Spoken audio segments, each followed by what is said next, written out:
Hello, my name's Brad Anderson. I'm speaking to you today on behalf of the United Way, Community Health Charities, the Alzheimer's Association, but most important of all, my wife Luann. Now the United Way, they like to focus on three key areas of education, income, and health. My talk today will be about my wife Luann and our journey through her dementia. Now Luann and I were high school sweethearts. We married at the age of 19. We moved to Denver and then Topeka, Kansas, and finally back to Lincoln in 1991. We raised a son and daughter in Lincoln, and we were enjoying some empty nest time, dancing 3 and 4 times a week. And Luann was great to dance with. Most of the time she even let me think I was leading. But one day she pointed at a bird on our front porch and she said, "What's that?" And I looked and I said, "Well, that's a sparrow." And she replied, "A sparrow? I've never seen one before." I don't recall how I responded, but my heart stopped. That was my first realization that something was terribly wrong. Up to then, we'd assumed her minor memory issues were the result of menopause or perhaps depression. That was January of 2009. So about a year and a half later before we finally arrived at a diagnosis, in her case, of somatic dementia. She was 55, and I had become her caregiver. The nurse at the neurologist's office said to us, "I'm so sorry, this is a terrible diagnosis." She knew that this disease would be a long process and that both Luann and I need a great deal of support. But then she went to work. She was compassionate, helpful. She provided a great deal of information, and she directed us to support groups, most notably the Alzheimer's Association. Myself, I was clueless. So I did reach out to the Alzheimer's Association. I took advantage of the information and resources they provide. I consulted with their staff. I found a caregiver support group that worked well for me. And I got involved with advocacy.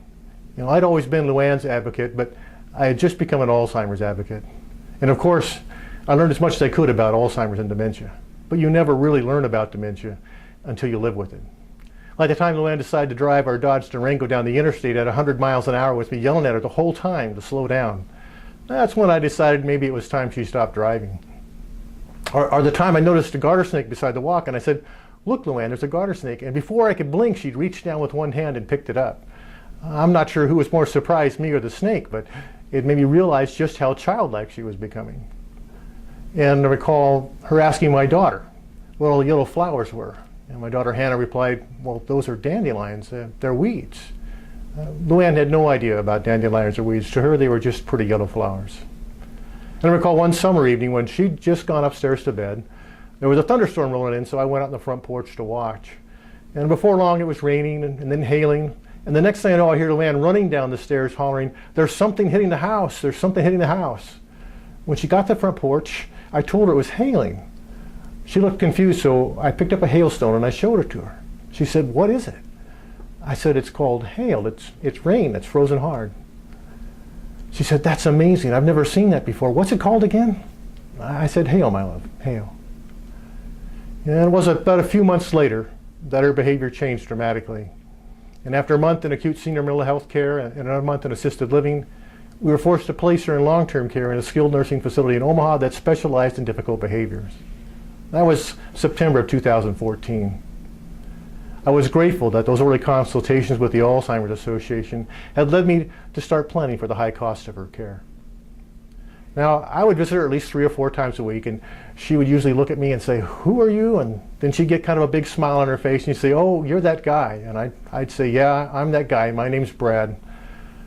But of course, this disease is relentless. And by October of 2015, about a year after we placed her, she could no longer walk, care for herself, or say more than 2 words. And on January 20th of this year, 2017, Luann died at the age of 61. Just 6.5 years after she was diagnosed.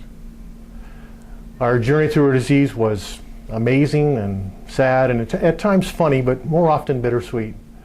Unfortunately, our journey is not unique.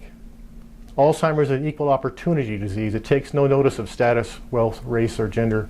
It affects people from all walks of life, like well-known public figures like Ronald Reagan or Margaret Thatcher, Glenn Campbell, Pat Summitt, Gene Wilder, to people like Carrie Salter Whitfield, a 36-year-old mother of 3 living with Alzheimer's in Atlanta, Georgia. All in all, more than 5.4 million Americans have Alzheimer's disease, and every 66 seconds another American is diagnosed. Here in Nebraska, 33,000 Nebraskans have Alzheimer's disease, and that number is expected to grow to 40,000 by the year 2025. And worldwide, over 47 million people have Alzheimer's disease or dementia. In terms of cost, Alzheimer's is the most expensive disease in America. In 2017, the total cost just to care for people living with Alzheimer's is expected to reach $259 billion. That means we're spending at least $20 million every hour just to care for people. If we don't get the lid on this disease and some kind of effective treatment, that cost is expected to grow to an annual cost of $1.1 trillion by the year 2050. And those dollars don't even take into account the cost of unpaid caregiving. In 2016, 18.1 billion hours of unpaid caregiving was provided by 15.9 million family members and friends at an estimated dollar value of $230.1 billion. Here in Nebraska, 82,000 Nebraskans provided over 93 million hours of unpaid caregiving at an estimated dollar value of $1.176 billion. The financial costs are staggering. But how do you measure the human cost? How do you put a value on a mother no longer recognizing her son or her daughter, or a grandson never getting to know his grandmother, or the love of your life forgetting who you are? Now I'm going to finish my talk with a short poem, but before I do, I want to be sure to express my appreciation for the resources available to patients like my wife, Luann, and caregivers like myself that are provided by the many agencies and organizations supported by the United Way. I hope that you'll participate in the United Way and that you'll donate your dollars to the United Way Impact Fund. The Impact Funds support 61 agencies in our area, many of which I've never even heard of, but they are improving the lives of the people around us every day.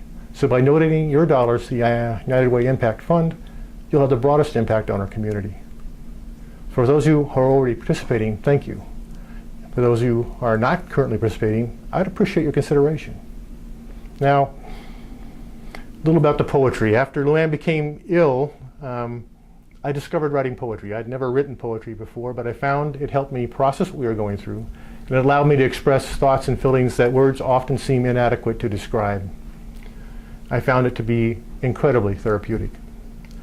I wrote this poem thinking about Luann and thinking about the things that she loved. It's called Prairie Dance. Her voice is on the wind, the breeze, her soft caress, her smile, the prairie sun. The stars shine in her eyes. She dances on the hilltop, a joyous prairie jig. Grass sprites leap to join her. Fairies fill the air. They join their sister spirit in a jig beneath the moon. Birds raise up their song for these spirits of the dance. Elves take up their instruments. She plays the penny whistle. Frogs and crickets sound the rhythm as she dances to the beat. Stars give way to dawn as the music finally fades. Where dancers once made merry, only footprints now remain. Peace and solitude return. Quiet beauty claims its place. Silence lowers its veil with a gentle morning dew. The radiance of her spirit pervades my solitude. In the wind across the hilltop, the silence calls her name. I walk amidst her memory, through the tall grass and the dreams. I dream upon the hilltop of her spirit and her dance.